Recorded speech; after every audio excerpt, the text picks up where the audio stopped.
In the previous video, we talked about Enterprise Canvas, a service model, a model of how services work as a kind of checklist of how a service works together as a whole.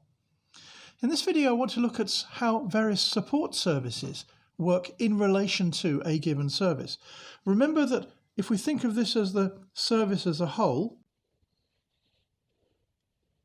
then we can divide it in terms of what happens before, during, and after a major activity, a transaction, for example, value creation in this case, and then stuff that is about stuff going out, and on the other sides, about things coming in, the interactions that are coming there. So if we look at it as a whole, there are classically a bunch of direction services or guidance services that talk about how we are going to direct this given service. This is derived from a classic model called viable system model, which you may or may not know, but it's worth looking up. I'll include a link on that in the description box, in the YouTube description. So for any given service, there are three timescales that we're dealing with, which roughly speaking break down to strategy, tactics, and operations. So if we break this into three parts, this is what's classically considered to be management. There is line management, which is about runtime, is about management of operations.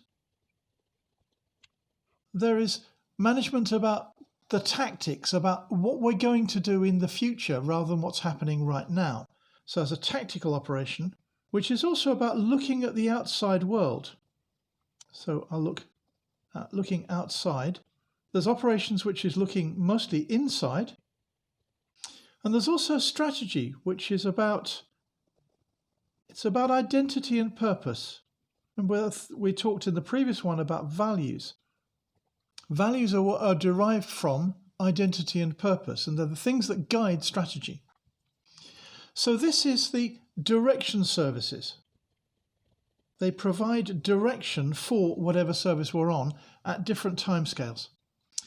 Now, as a service operates, it's going to need some kind of coordination.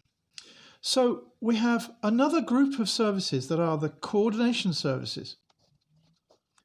And again, there are three sets of these that deal with runtime coordination, about the connection between the running of the service itself and the operations running, which again is giving us the connection outside, particularly it's the coordination of what happens in relation to those interactions that we saw before,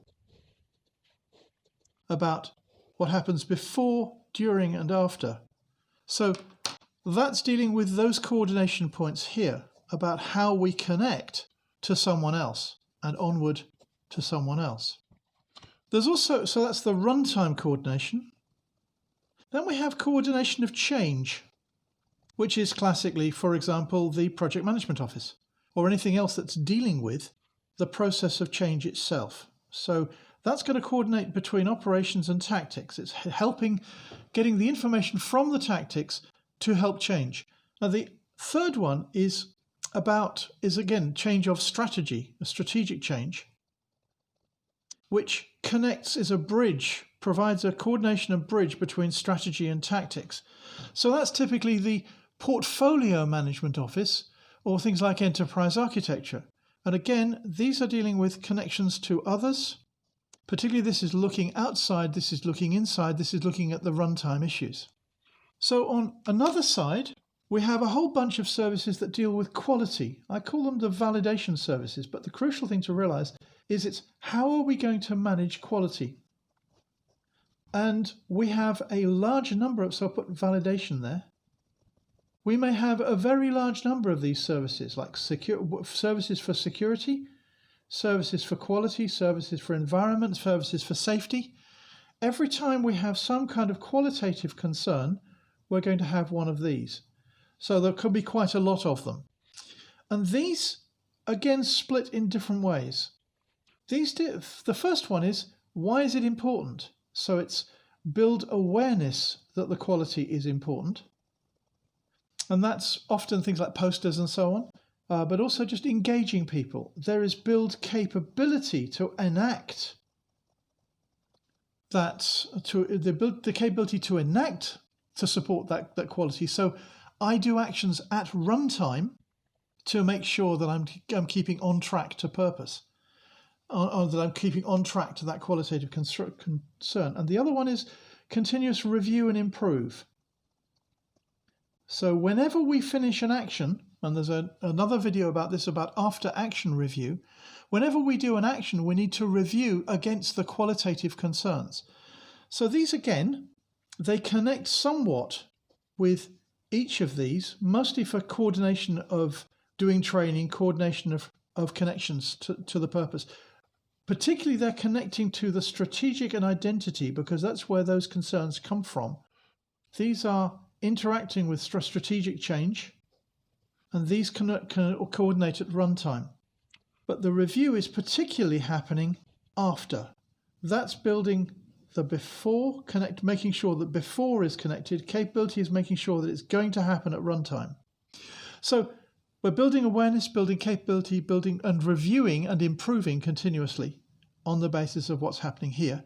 And as I say, every qualitative concern, safety, security, sustainability, financial probity, ethics, security, many others, depending on what the industry is, what the concerns will be. Those are covered by things like standards, which is how we're going to review them. So there are a whole bunch of support services in relation to our main service. We also have another group of support services, particularly about investor and beneficiary. Now, investors are not necessarily monetary. For example, if you're working for a company, then the company is an investor in your family. Otherwise, you're not going to be available for the company to work in the company. Likewise, your family is an investor in your place in the company. It's interesting in that the flow, if it's monetary flow, it's like a customer, but it goes like a supplier, but it goes the opposite direction. And in the same way for a beneficiary, it's like a customer, but it goes in the opposite direction. It's coming in to it. And these are connecting particularly with value governance to make sure that it's balanced and fair. If we don't have it balanced and fair, it will break. It was a very common cause of failure in organizations. And a classic example of that is where everyone is investing, everyone in a community is investing in a company, but all the money is transferred only to the financial investors. That's a classic cause of complete failure for an organization. So whenever we look at a service, if the core of the service and each one of them is split up in multiple ways, so each one of these is services within service. Every given service must have these support services in order for that service to be viable. It needs direction, it needs coordination, it needs validation, it's likely to need investors, and it's likely to have beneficiaries who are supported by that service in a way that is different from the basic value flow. So overall, if we saw in the previous video about how Enterprise Canvas provides a checklist for services themselves, this provides a checklist for what all the support services are that are required to create viability. So this provides a viability checklist for any service. If these aren't here, then that service will fail. So we need to understand what these services all are, how they interrelate with these services, and they are support services, not control services. This is a fundamental issue that a lot of people think management is about control when it's just another support service. Thanks for watching. Do look at the YouTube description for links to further detail. And don't forget to subscribe for other videos, and also to support us on Patreon to help us produce these videos and the tools themselves.